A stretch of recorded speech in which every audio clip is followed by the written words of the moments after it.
He was in boarding for a while, adopted out and returned. So he had been with the rescue for at least 2 years. I'm Lisa, and this is Brad's story for GeoBeats. He was found as a stray in Houston. He was in pretty rough shape. His tail was half gone. He was in a ton of pain. But despite that, he walked right up to his rescuers and was very sweet and friendly. They discovered while he was at the shelter that he's deaf.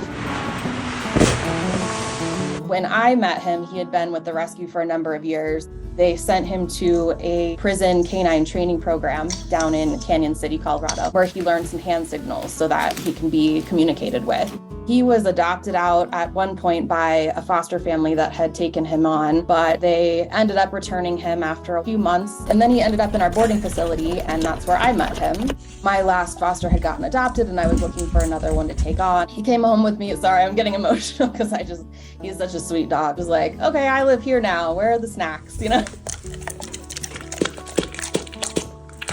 I was like, I can't let this dog go. I just didn't want him to get returned again. In November, we adopted him.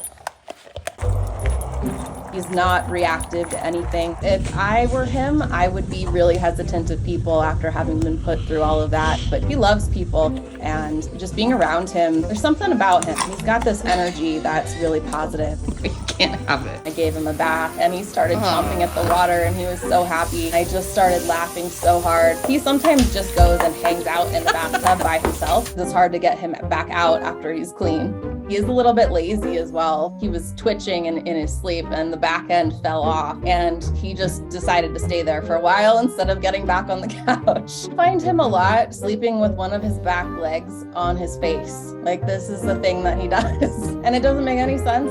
He likes sunbathing, so I'll find him outside in the yard sunbathing too.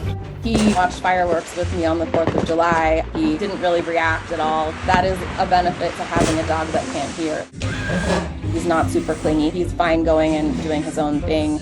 I typically don't take him to dog parks. Off-leash situation is tough with a deaf dog because you can't recall them verbally. The other reason is his breed. If there is an incident, I don't want him to get blamed for it if he's put in a situation where he has to defend himself. I get a lot of people that first meet him and you can tell they're hesitant because of his breed and his size. And after about 10 minutes, they're smiling and telling me how much they love him.